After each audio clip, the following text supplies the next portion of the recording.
Kia ora everybody, my name's Stuart. I'm a landscape architect and designer with Studio Pacific Architecture in Wellington. I'm going to change tack a little bit and talk to you today about urban disruption based on our experience working with the Tāmaki Redevelopment Company or the Regeneration Company to develop a spatial master plan design guides for Tāmaki in Auckland. I've only got 10 minutes and it's pretty close to lunch, so I'm going to go pretty quickly. It's a really big project and I'm not going to get into a lot of detail. But what I hope to highlight is some of the challenges and focus on some of the opportunities that planned disruption at this scale presents, and perhaps raise a little bit of awareness around the changing face of large areas of our suburban landscapes. So Tāmaki, as most of you will know, is located in the east of Auckland CBD. It's only 15 minutes from Britomart by train.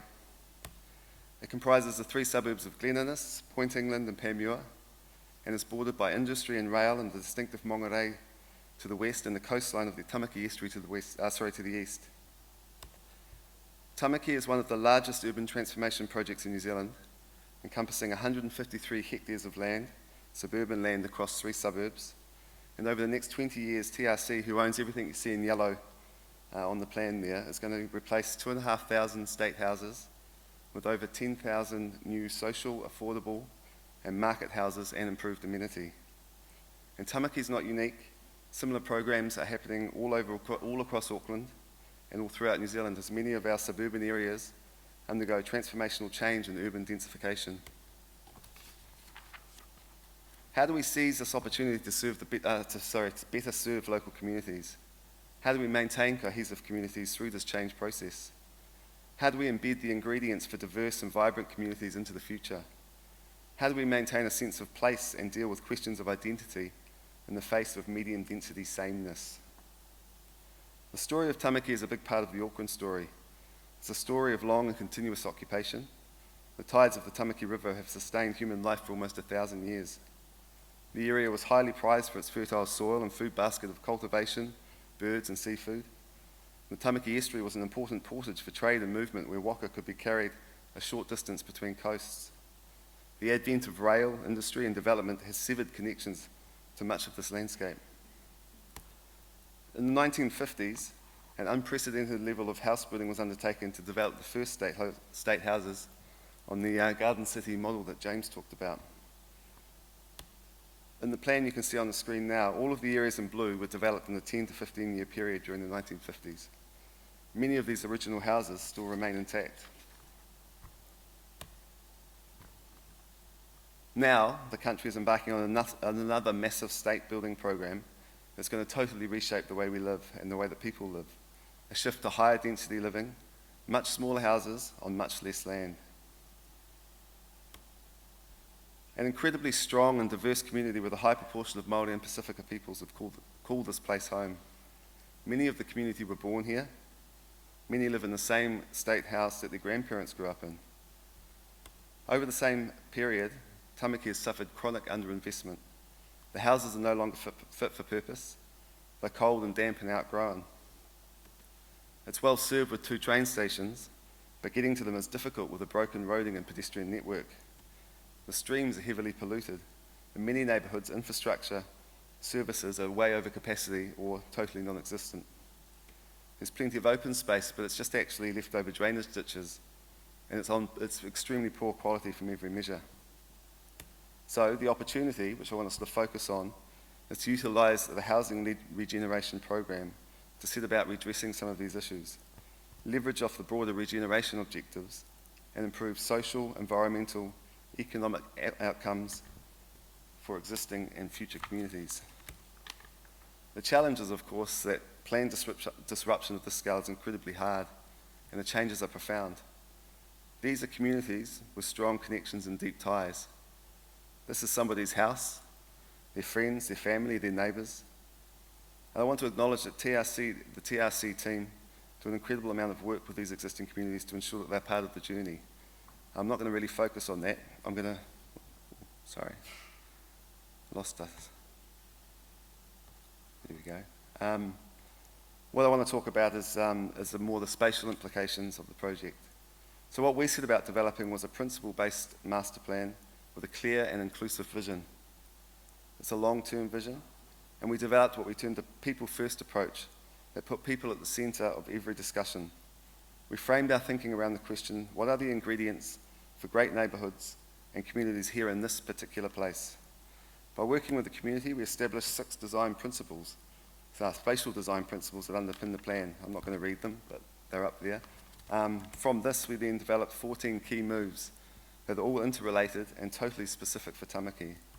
I obviously haven't got time to go through all of them, but I'm going to talk about 3 that highlight our attempt to address the questions I posed earlier on about maintaining safe and vibrant communities with a sense of place.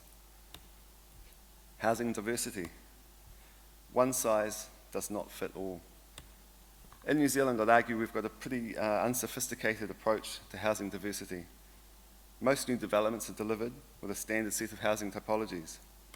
But to truly meet the needs of our communities, we need to start thinking much bigger and much wider.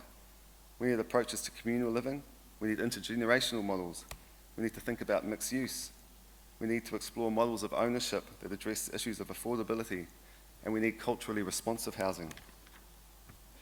And we need to be thinking about how all these bits fit together to provide variety within neighbourhoods so that people from all demographics and walks of life have equal opportunity. The state houses of the 1950s are no longer fit for purpose. Are the houses we're delivering today fit for the way we live our lives? At a detail scale, here's a house with a front door with almost no shelter that opens up straight off the street into a living room. For many, this is not culturally appropriate. I'm not sure it'll even keep the carpet dry. Is this the standard to which we're aspiring? I'd argue not, and that we need to do much better. Living streets. So living streets is a concept we've been developing with transport planners Emma Cagney, and it's shifting the conversation from roads for cars shifting the conversation from roads being a place for cars to being places for people, and was born directly out of our response to children's needs that we heard continually from the parents that we spoke to. Simply, can your child walk safely to school?